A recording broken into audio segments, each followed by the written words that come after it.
My Friday night live. I'm Annie Temple, and tonight we are asking the big question: who the F are you? Or who the F am I? Who are we? It's a good question, right? When someone asks you that question, who are you? What do you say? Before I was sick, because I was sick for many years, I used to think who I was this energetic person who always had a clean house and did activism and was a very involved mother, who was even the head of a committee at my child's school. And if you asked me who I was, that's kind of how I would define myself. Then when I became totally disabled and chronically ill, I wasn't any of those things anymore. And I did face an identity crisis. I didn't know who I was anymore. So I went on a little inner journey and learned about myself. And I think that I can help you learn about yourself too, because really who we are is not all of the things that we do, although our actions do matter in who we are, but it's more about our character. It's about who we are as a person.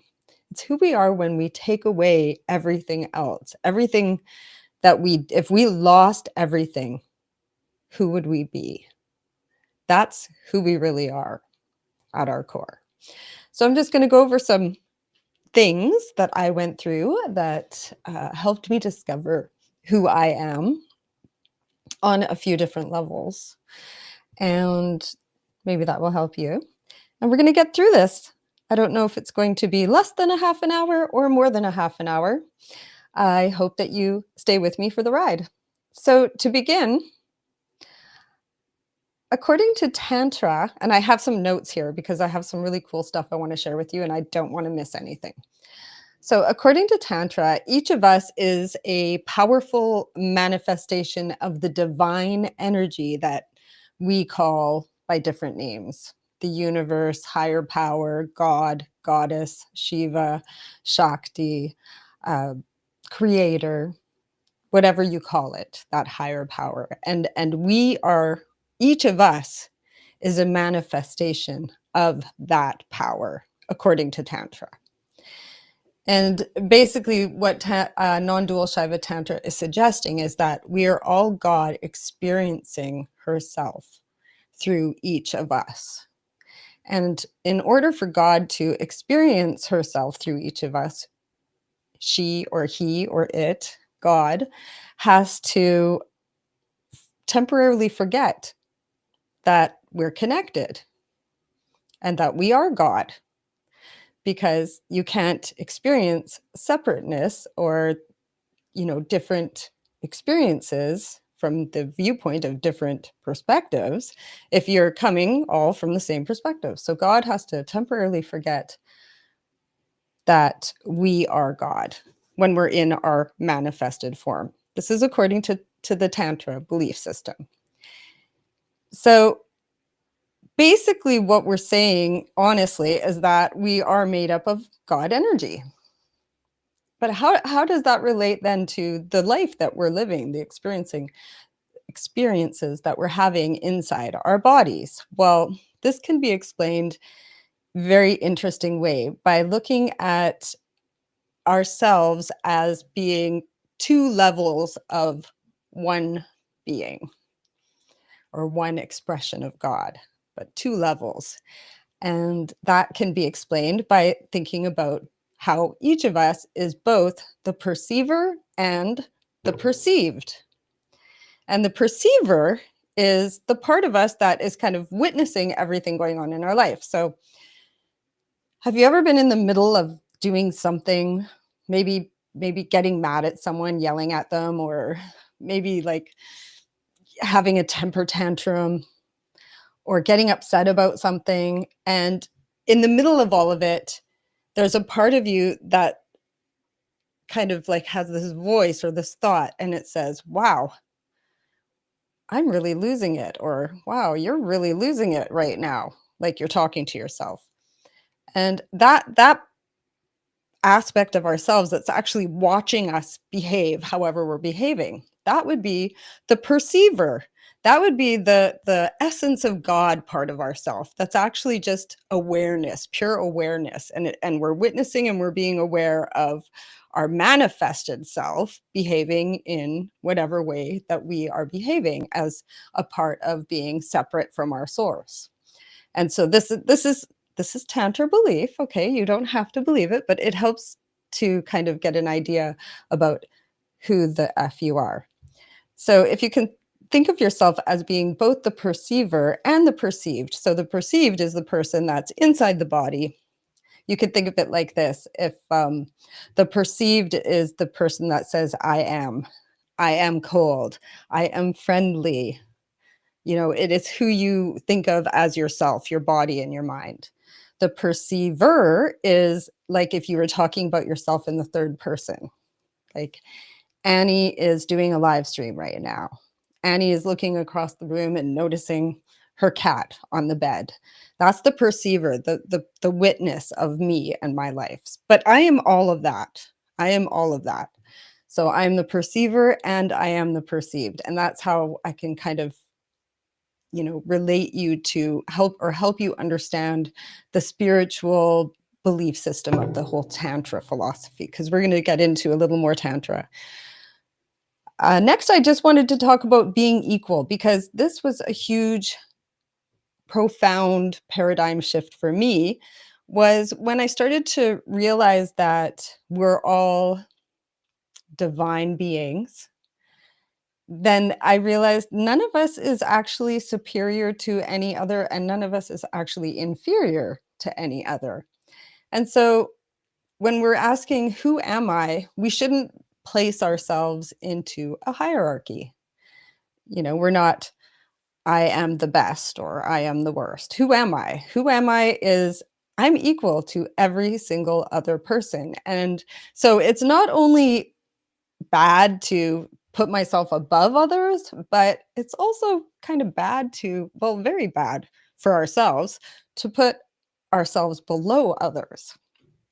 And I don't know about you, but for me, I've always been very compassionate and loving and tried to be non-judgmental and open-minded about other people. And so I've always been pretty good about not putting people below me.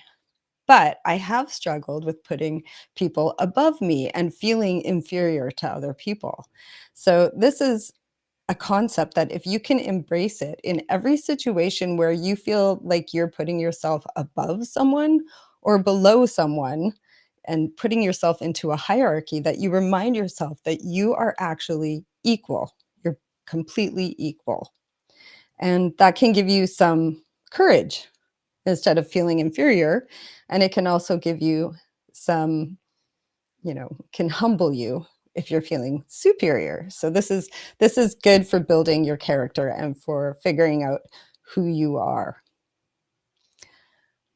A really important aspect of figuring out who you are, and this is usually my go-to response when someone says, I don't know who I am.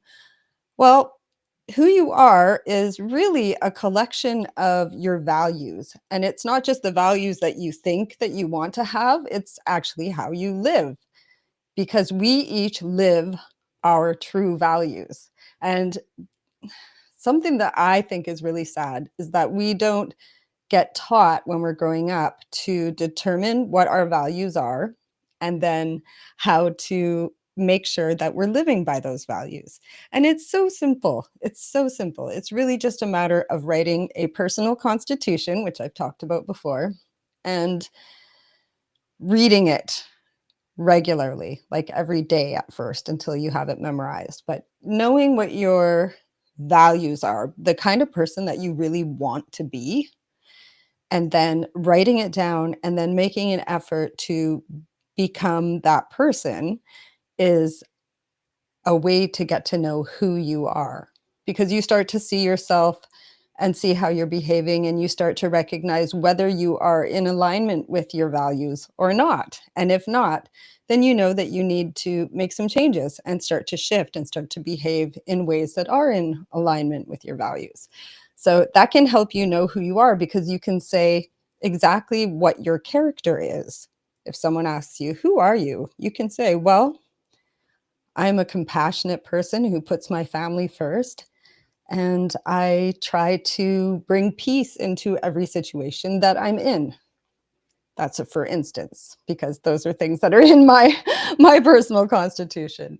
So these are parts of my character that I've built by recognizing what kind of person I want to be and then making myself do it. And for instance, with the whole making my family a priority, that was something I felt like I wasn't really doing. And until I wrote down my values and said, I am going to live by these values, then I started to make sure that every time I had an opportunity to put my family first, that I did.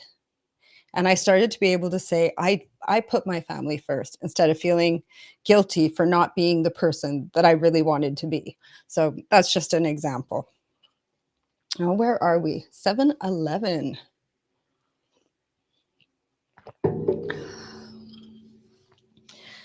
So after you identify your values and you know who you are, in terms of what kind of character you want to build for yourself, this is a perfect time to expand. Expand. And by expand, I mean learn. So, for instance, say on your personal constitution or your list of character traits that you would like to emulate, you want to become more financially intelligent. Well, now you're going to expand, you're going to learn everything you want to learn and know about becoming financially intelligent. And every person would have a different definition of financial intelligence. So you would have to figure out, what do you want to know financially that would make you feel like you're living up to your character values that you want to be.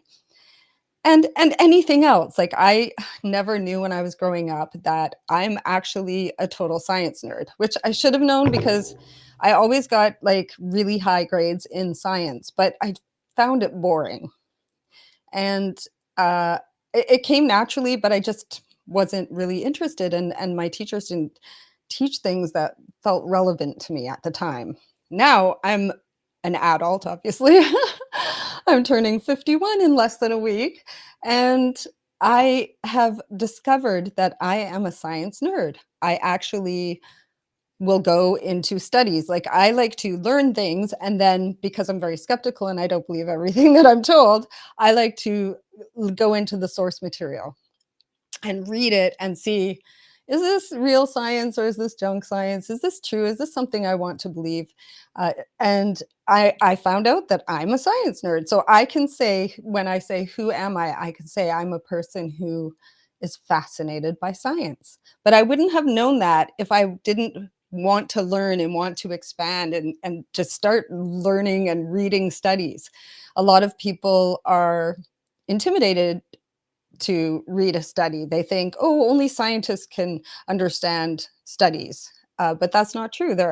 If it's good science, actually, it's usually pretty easy to understand. And the most important parts, I don't know why I'm going off on a tangent about science, but the most important parts, in my opinion, of every study are the methodology, which tells you how they conducted the study, so you can determine whether it's junk science or not, really, by the methodology.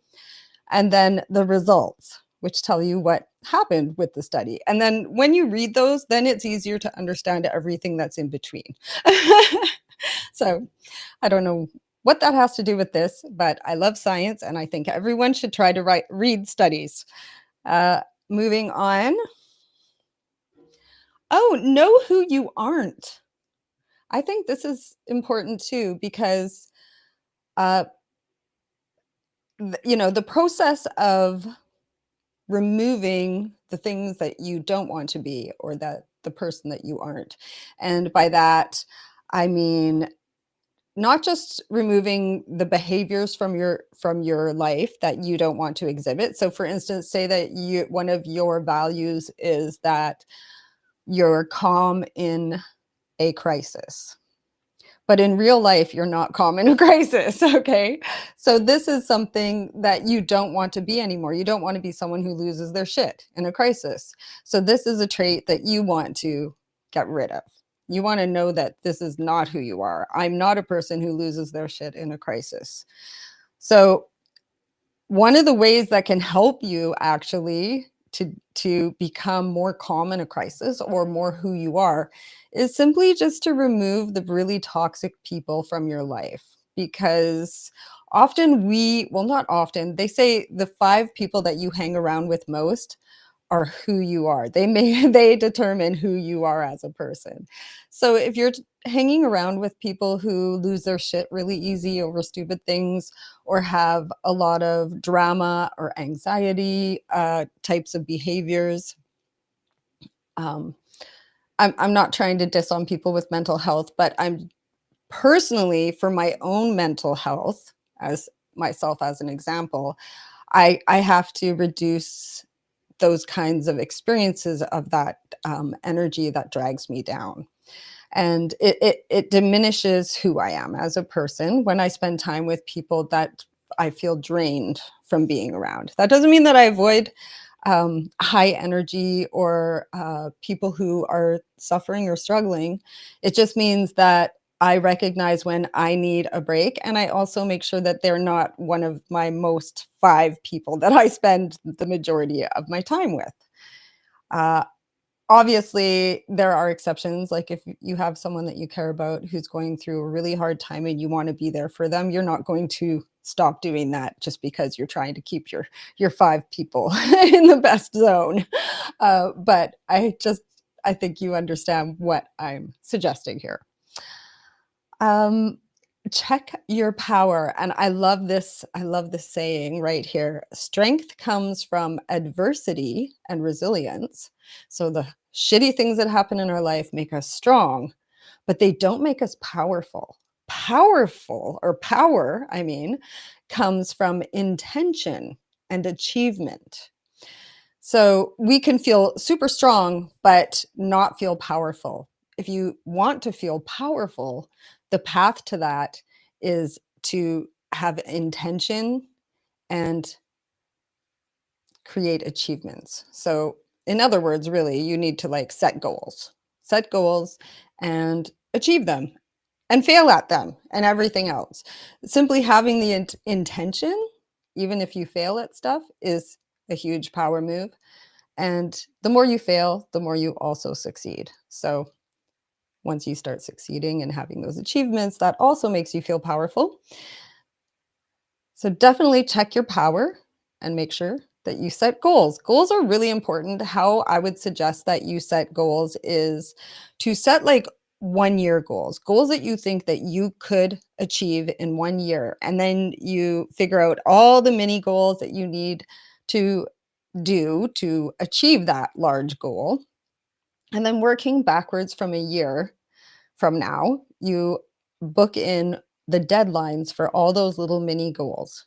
And that way, you know what needs to be done by when to achieve your goal in a year. And then when you get to like all the stuff that needs to be done, like in the next few weeks or months, then you start putting those into daily and weekly goal lists and you just start doing them. And that makes you feel powerful. It really does. A strong person that's been through a lot of shit isn't necessarily powerful, but they're strong. And that's good too. um, Similar to what I was saying earlier about removing toxic people is also making room for new friends who amplify you. And that can be hard. I think it can. I've been experimenting with meeting new people and learning what it's like to expand my list of friends or the people who are in my life. And it's awkward. It's frightening. It's scary. It's challenging. It's intimidating. It's also exciting. And I'm making new friends. Uh, it's it's actually pretty cool. It's obviously there's a lot of I mean, when you make a new friend, I don't know about you, but I always find that there's some fear about, did I say the right thing? Did I do the right thing? What is this other person thinking?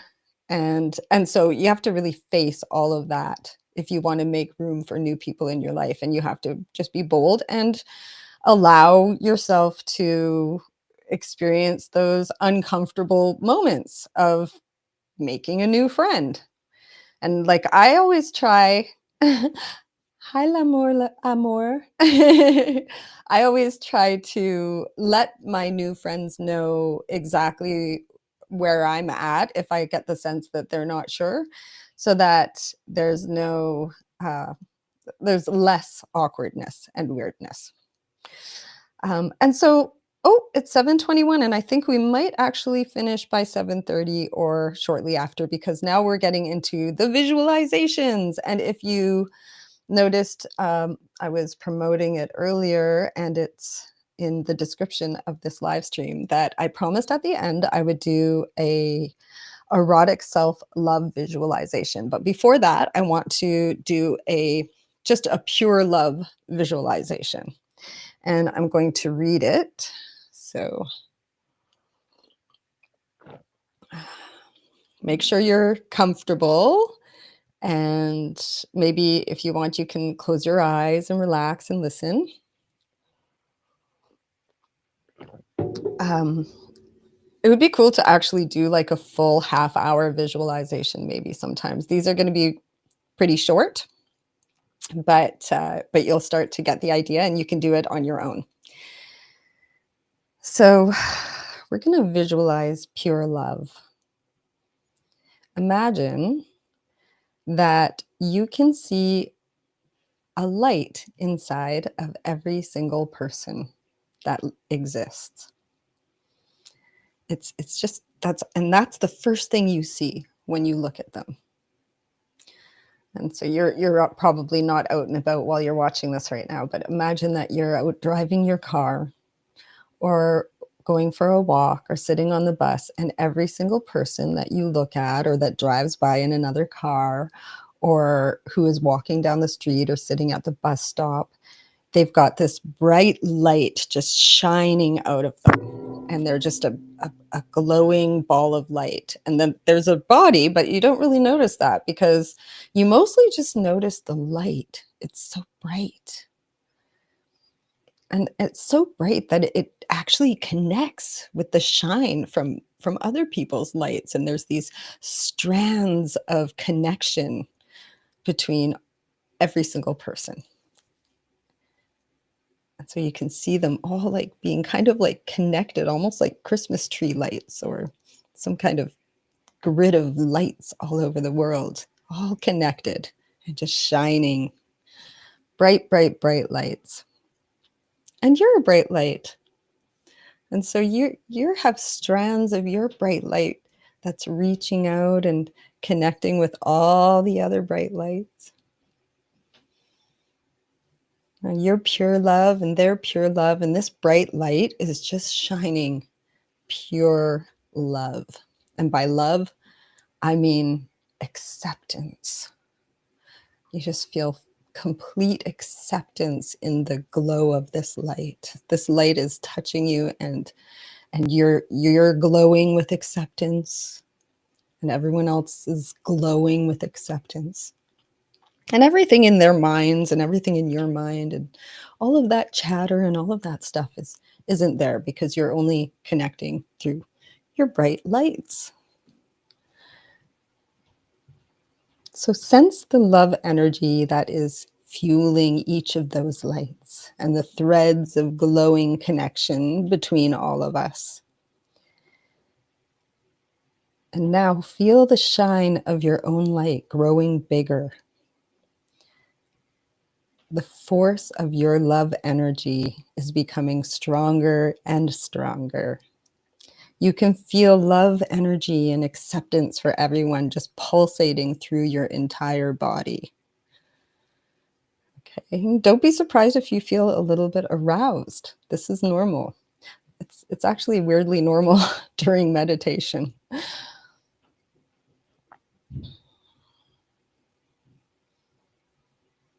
So let your love energy grow and grow and grow and grow so that it spreads out into the whole of your awareness.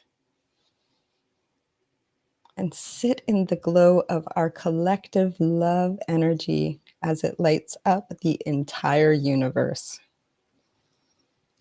And hopefully by now you should start feeling tingly all over and kind of like a weird feeling of happiness inside.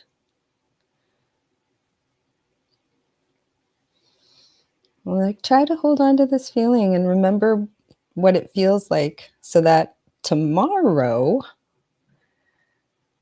I would love you to try to spend an entire day walking around or getting out and seeing everyone as a love energy light that's shining at you with pure acceptance, and shine your light out at them with pure acceptance and see what happens. See if you notice anything different about your day, because the perceiver is pure acceptance. The perceiver is not judging. The part of us that's watching everything that we do isn't judging. It's just watching and witnessing. It's the pure love energy. It's the acceptance. How did you like that? We're doing pretty good. We've got 50 people watching right now. Thank you, guys.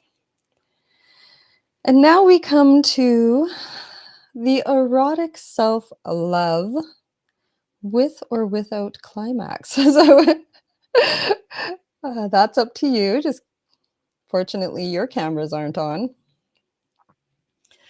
So I just want to note before we do the erotic self-love visualization that it's not recommended for you if you suffer from any sexual shame. And if you think about it, it makes sense, because if you feel intense arousal and at the same time feel intense shame, that's very toxic and not good for you and not good for knowing who you are. So if you feel like you suffer from sexual shame, I don't think you should engage in this actual visualization until you've worked through that and come to accept yourself. Okay? So, similar to the love energy visualization, practicing erotic self-love is something that is felt physically, emotionally, and spiritually. And in this case, you're going to want to be alone, and you're going to relax and close your eyes. All right, now just listen to my voice. Imagine there is an invisible energy hovering above your body, just near enough to sense it. Now, imagine that it's starting to caress you, and it's caressing you the way you love it. If you like a firm caress, then it's caressing you firmly. If you like a very light, almost ticklish caress, then it's caressing you in a very light, almost ticklish way. It's just an energy that's running its energetic hands or fingertips over your body. It's almost like an energy lover. It's caressing your arms, your legs, your chest, your stomach, your inner thighs. So this This energy field that is caressing you is touching you everywhere except for the really erotic spots. It hasn't gotten to that part yet. Now imagine you can feel an intense love emanating from this energy that is caressing you so exquisitely. It just loves and accepts you and it's caressing you. Feels so good, doesn't it? Now you're going to get naughty. You're going to allow the energy to caress you everywhere, especially in the places where it feels the best. You can allow the energy to enter you if you like. You can absorb it through your skin. Or you can take it like you're being penetrated by a lover. You can consume it. You can breathe it in.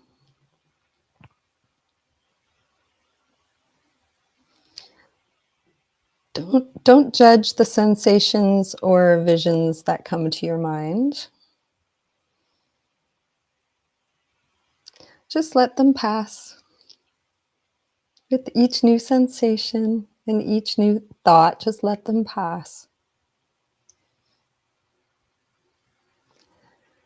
And make sure you're still being caressed. Don't forget, you're being caressed. You're being made love to by a loving energy field.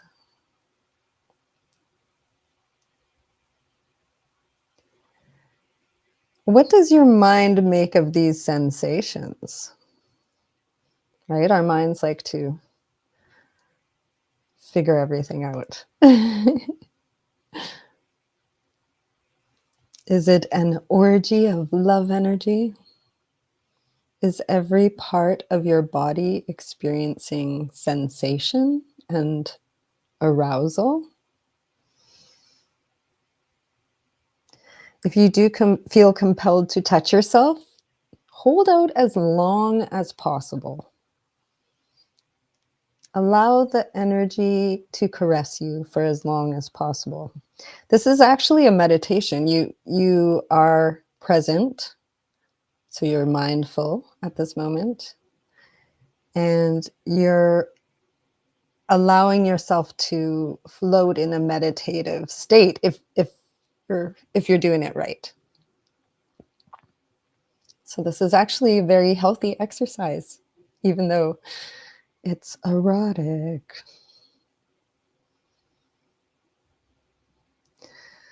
So we're going to just wind that down. You may decide to finish this exercise by bringing yourself to pleasure, orgasm, or whatever after the live stream ends. And you can continue this love energy visualization and feel the intense bliss that it creates. And what I love about this visualization is also that it requires you to use your imagination. And our imaginations are underused these days because of social media and pornography and everything else, just the constant images that are coming across to us. You're welcome. So I feel that it's really important for us to use our imaginations, and this erotic self-love visualization can help you do that. So I'm just going to finish by reading something quickly to you. I know we're a little bit over time here. I want to read to you what the results are for me of knowing who I am. When I finally knew who the F I am, everything changed. I wasn't miraculously free of making mistakes or perfectly confident at all times. That takes consistent practice and reprogramming, as well as acceptance and humor. But what changed is that I no longer saw myself as a meaningless smudge of humanity. I don't know if you ever feel that way, but I used to feel like, what is so great about me? I'm just another human being in a sea of human beings. And